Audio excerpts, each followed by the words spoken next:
Alright, welcome back to the channel, and welcome to our second edition of Friday Night SmackDown in the Ruthless Aggression Redone 2004 WWE save. We have a pretty fun SmackDown card tonight, as announced on the last show. After JBL went through this incredible hard-fought victory, I did end up caving and decide to go JBL versus Eddie in the main event of Judgment Day. I think, even though on paper it doesn't look like the greatest match, I think Eddie proved me right here in that he can absolutely carry JBL to a pay-per-view main event. If he can carry Mark Jindrak to a 75 with a failed creative finish, I think he can carry JBL to a pay-per-view main event. And then who knows, maybe the creative finish, if I use one, doesn't fail. But tonight we have a couple of other matches as Booker T takes on Rey Mysterio. Booker T screwed RVD out of the United States Championship match, saying he feels like he deserves to be in there. Rey Mysterio stands up for his good friend RVD and says, "That's not cool, bro." And yeah, they're gonna wrestle tonight. Announced on Velocity, Nunzio is going to be taking on Scotty 2 Hottie. Nunzio had essentially like a he lit a fire under his own ass, like, I've been in this company for 2 years, what do I have to show for it?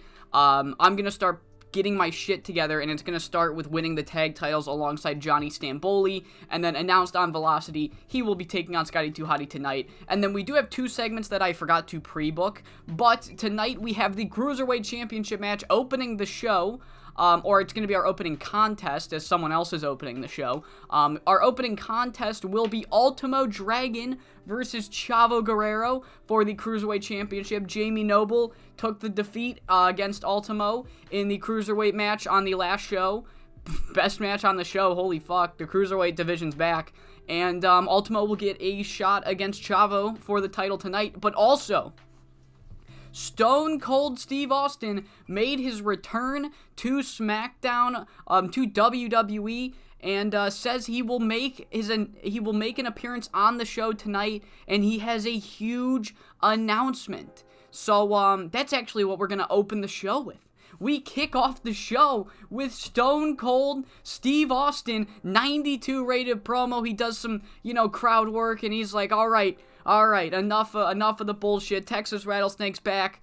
Time for the big announcement. And before he can get it underway, the Big Show comes out, and he's like, Steve, I don't know what your fucking problem is with me, but you disrespected me on the last show, interrupting my moment. I had a hard-fought victory against Rodney Mack, and you interrupted my moment just to get yourself over, and I don't appreciate that, Steve. And Steve Austin's like, alright, okay, Paul, hold up. Big Show, we go way back, dude. I think they were in WCW at the same time, but if they weren't, ignore that. We've known each other for years and years. I don't have any ill will against you. We've had our differences in the past, and if you want to continue to be a complete, big, fat, useless sack of shit, then go right ahead. But I didn't do that intentionally. I recorded that for the production team. They put it on whenever they wanted to. If you feel like I slighted you, I'm sorry, but you can also go fuck yourself. Anyway, back to my announcement, and then Big Show's like, no, you're not ignoring me. And Austin's like, okay, you're right, I'm not gonna ignore you, but you got about 5 seconds to get out of the ring before I fucking stomp a mud hole in you. And Big Show's like, alright, fine. And then he turns around, big old WMD, right to Steve Austin's face, and then he picks up retired, broken, and beaten down Steve Austin, and he gets his hand around his throat, and he picks him up, and he fucking gives Austin a chokeslam. He gives Stone Cold Steve Austin a chokeslam. The crowd is in shock, and we never find out what Steve Austin was going to announce, what his big announcement was. The Big Show came in and ruined the party. 92 rating opening segment. Steve Austin's going to be really good for us. He was very poor while trying to improvise dialogue. No game, that was me just now.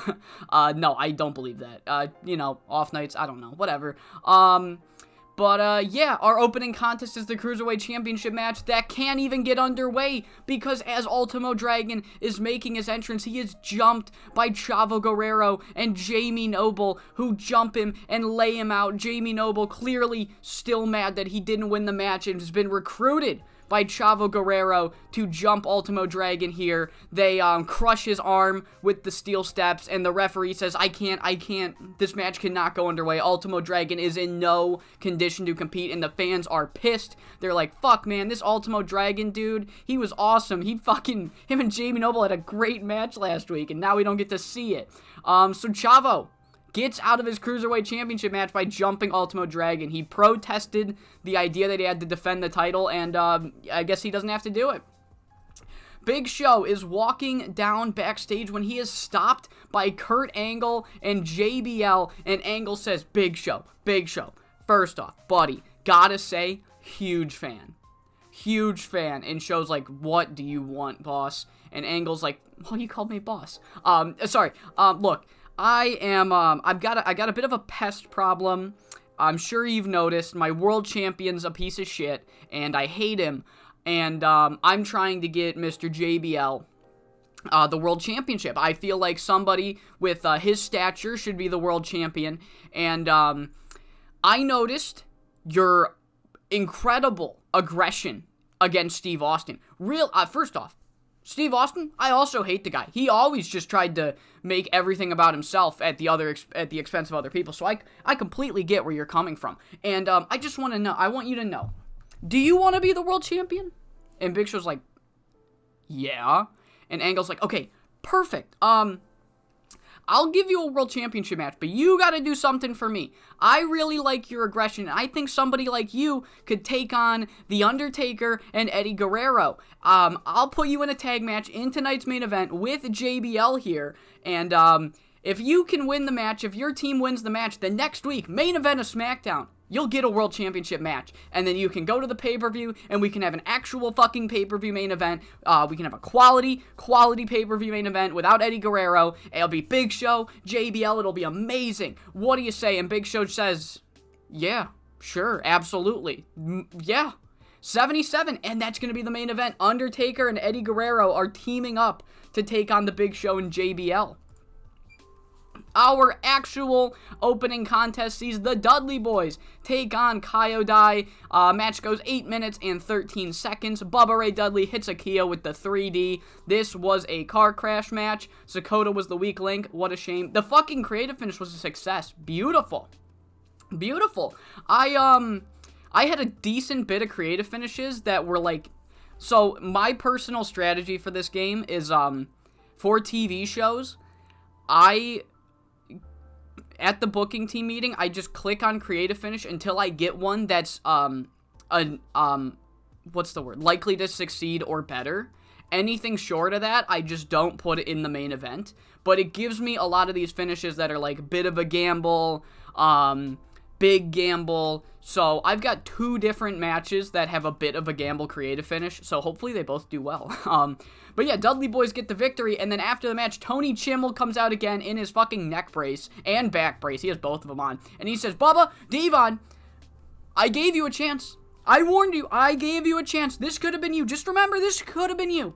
You could have been successful and good. Instead, you're going to be known as the former most decorated tag team. Because I have found 2 clients. I have found 2 men who are willing to put their differences aside for the greater good of their own careers and the company as a whole and me as a whole. So, Bubba Ray, Devon, I just want to let you know I'm not sorry for what happens next. And then from behind, they are jumped by 2 men that we have not seen in WWE in a while.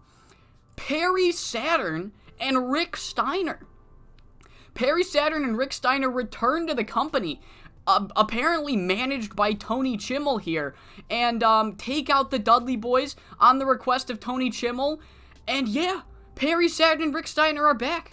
I was searching through the database for people that I thought would be fun to book, and I'm like, I'm specifically looking for like people, because I'm looking, I have Sable, I've got Lillian, I've got Dawn Marie. I have a bunch of people that a bunch of managers that need clients, And it's like, well, I could give Sable to this person, but this person's already got good, microphone and stuff. So I come across Perry Saturn and Rick Steiner, who both have at least 40 pop in the U.S., and I'm like, this could kind of be a fun team. I'm not gonna lie. I think this could be a fun little team. Just two gritty, tough as nails dudes teaming up. And what's even fucking funnier, I don't know the lore of Perry Saturn and Rick Steiner, but apparently they don't like each other. And that's fucking hilarious. That was just sheer coincidence. I did not know they did not like each other, and now they're going to be a tag team. That's so fucking funny. But yeah, both their gimmicks were great. Yeah, Perry Saturn's is great. Ooh, Rick Steiner has a small boost to star quality. But yeah, also hiring Rick Steiner made Scott Steiner happy, and I like Scott Steiner. He's funny. So 56 for the debut of Perry Saturn and Rick Steiner. After that match, Paul Bearer meets with Eddie Guerrero. Oh, do I do the voice? I gotta do the voice. It was probably fucking hilarious. Eddie, in the main event tonight, you're gonna be teaming with my Undertaker, and my Undertaker wants to let you know that even though he wants to be world champion, he feels that the world championship belongs to him. He would much rather wipe the smile off of Kurt Angle's face. And Undertaker says that if you two lose tonight, that there will be grave consequences for Kurt Angle and his friends. And Eddie says, okay, cool.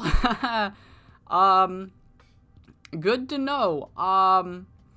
Could you tell the Deadman if he has a strategy or anything, or are we just winging it? And Paul just responds, oh, you trust my Undertaker? And Eddie's like, all right, Holmes, I do. I actually trust him quite a lot. I trust him to get a job done. He's good. 83 for Paul Bearer and Eddie Guerrero. Yep, there we go, 83. Our next match sees Rene Dupree take on Billy Kidman. Good little match here between these two. John Cena is on commentary the whole time. I have put him on commentary. I'm a little upset it didn't advance the storyline, but it is what it is. Did I put the...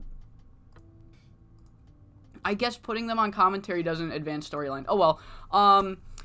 But yeah, so John Cena's on commentary, burying Rene Dupree the whole time. Just, like, calls in the French tickler. At one point, Rene Dupree just, like, he has a headlock on Billy Kidman, and John Cena will stand up and just start, like, fucking with him. I don't know, like, pretending to jack off or something. I don't know, throwing up gang signs. Who knows? Just distracts him.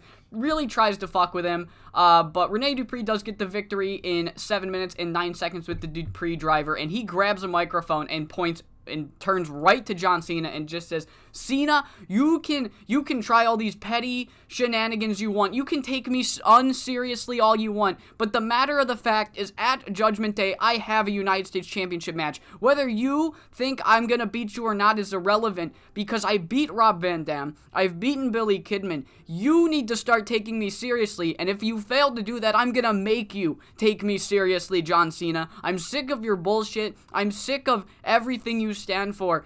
John Cena, I am not the French tickler.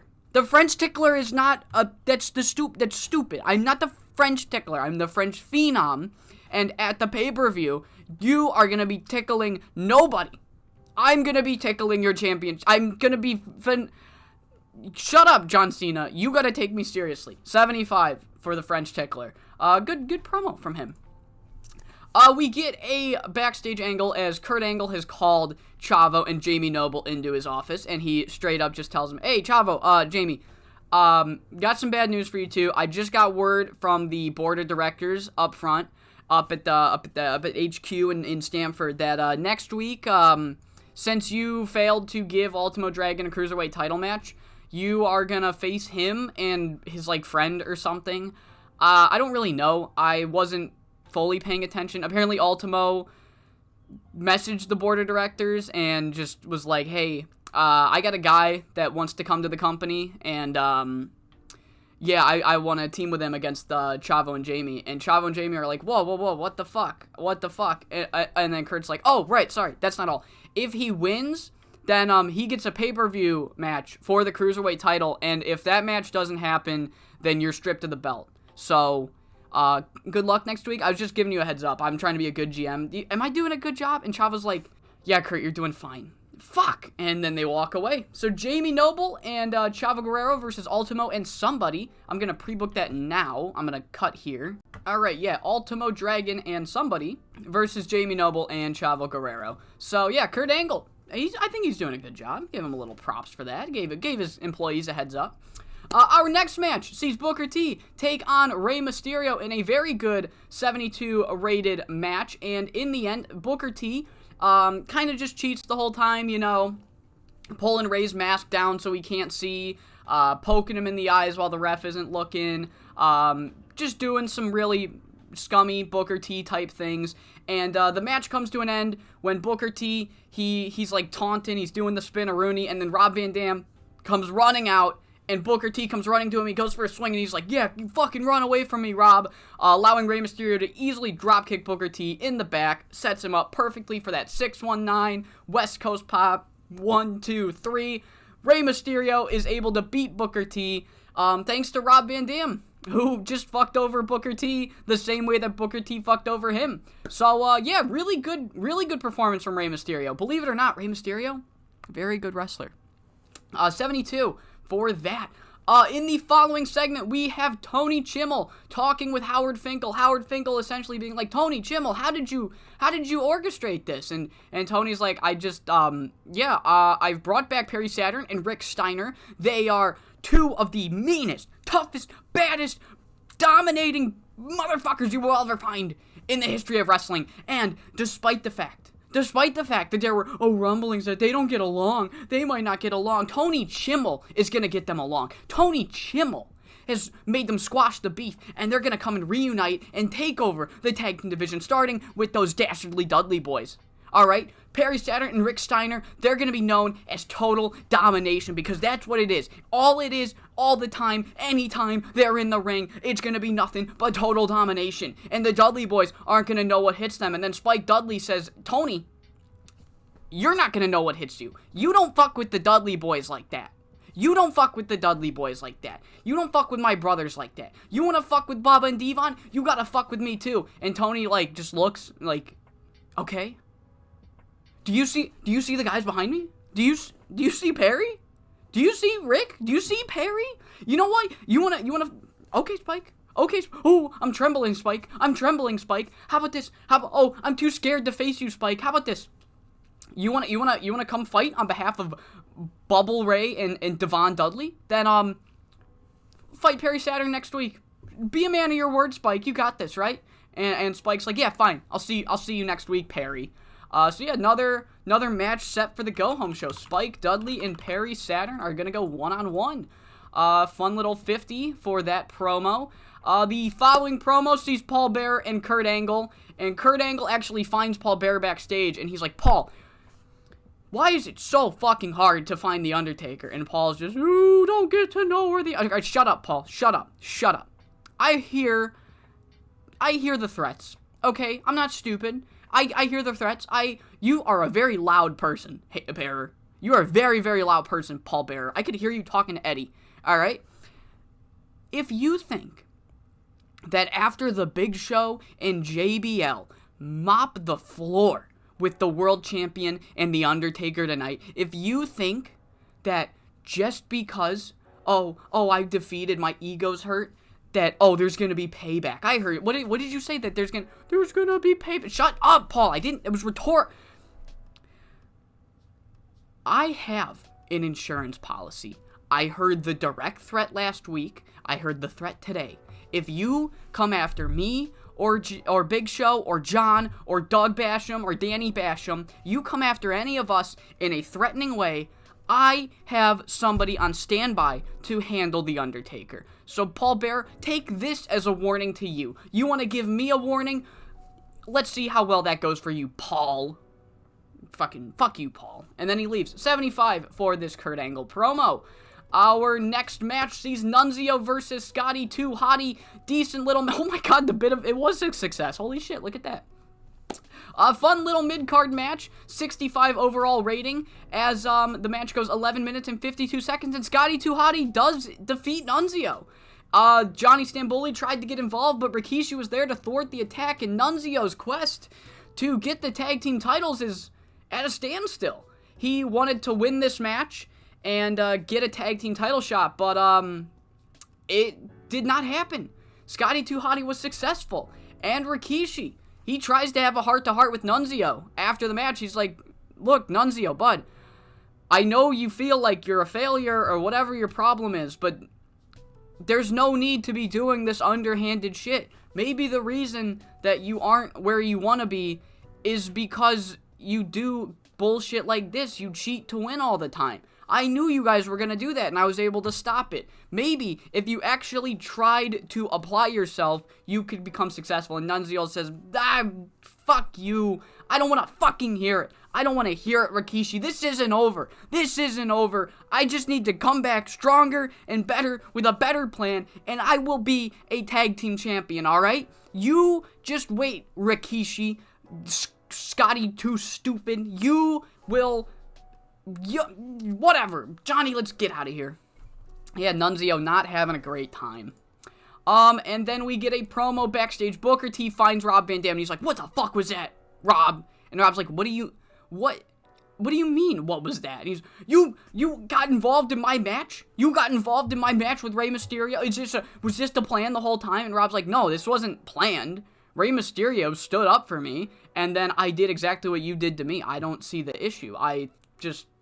eye for an eye and all that. And Booker's like, you know what, Rob?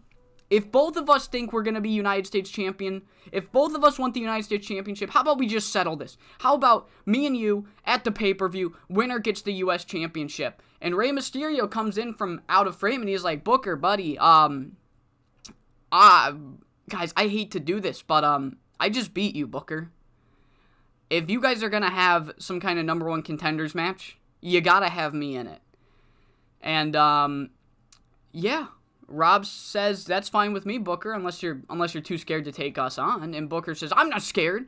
It's just not fair. I don't want to take both of you on. That's stupid. And Rob's like, is it because you can't cheat now? You were going to cheat and beat me? And Booker's like, shut up. That's not the point. This is a handicap match. This is not a, and then Ray looks right at Rob and he's like, look, Rob's my friend, but if there's a championship match on the line, I'm going to win it. I'm not going to try to team with him. And Rob's like, oh, wow, that hurt. And then Booker T's like, fine. You know what? If one of us gets a championship match, then fine. It's going to be me. Whatever. And, yeah, I already pre-booked it. Set for the pay-per-view, we have a triple threat. Number one contendership for the United States Championship. Booker T, Rey Mysterio, Rob Van Dam for the pay-per-view.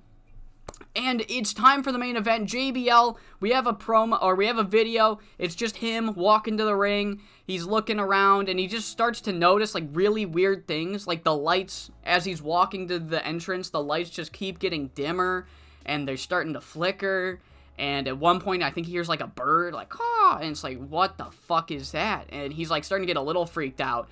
And then, he hears something behind him, and he looks around. Just really weird things are going on with JBL, but eventually the match does get underway, and it's hopefully a really fun main event. I hope it does well. But yeah, so the match is going about as well as you'd expect. Eddie Guerrero tries to get the advantage, and then he's cut off by the Big Show thanks to a Dog Basham or Danny Basham interference, and then Eddie gets the hot tag, and Undertaker comes running in, House of Fire, then Doug Basham and Danny Basham.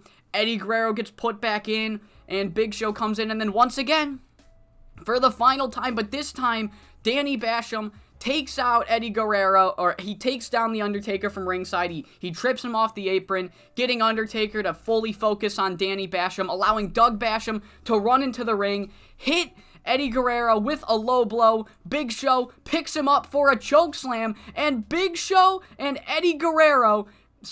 Big Show and JBL defeat the team of Eddie Guerrero and The Undertaker in an 89 rated main event. There we go, SmackDown. There we go, SmackDown. Alright, this isn't going to be like the Yes Mod, where SmackDown's just fucking in shambles week in and week out. This is going to be a fun SmackDown. All right, 89 rated main event, and that means that going into the go-home show, Eddie Guerrero is going to have a world championship match against the Big Show.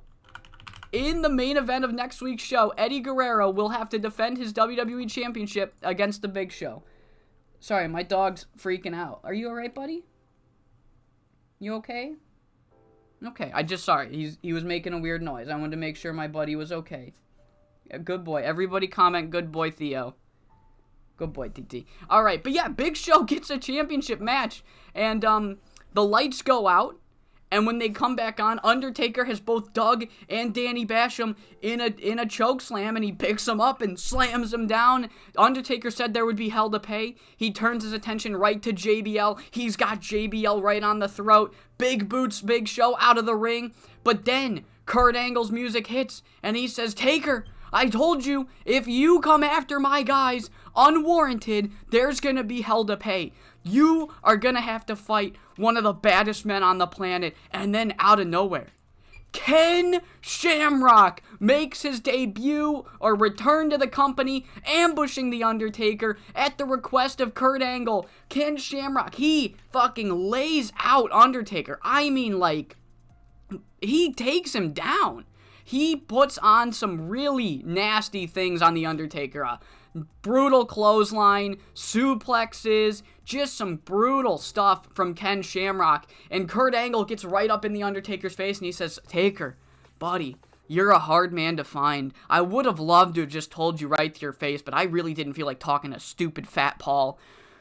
Undertaker, if you thought that was bad, just wait for Judgment Day.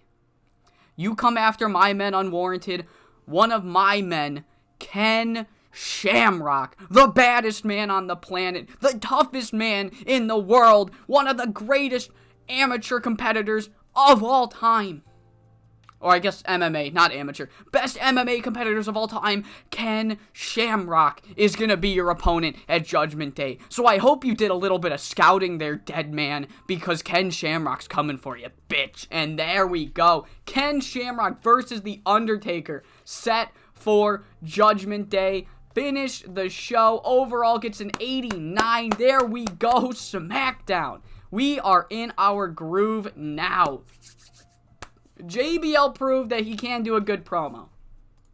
So I think today, I think the more I play, because if you guys are fans of the channel, you'll know that, really in TEW 9, I've only really been playing with Japanese companies. My first save was with 5 Star Supreme Wrestling in the Cornellverse, which is the C vs. Joshi company. And, I haven't really messed around too extensively with a sports entertainment company. And I think the more I am, the more I'm realizing that angles are kind of like, you can't have too many cooks in the kitchen, if that makes any sense. Like, if you have a promo with JBL and Undertaker and Eddie Guerrero and Kurt Angle and Big Show, like, they're all good promos, but it's not going to be that good of an angle. You know, just too many people. See, right here, it gets a 77. If you have too many cooks in the kitchen, then, you have too many cooks in the kitchen, then the dish is going to start to burn.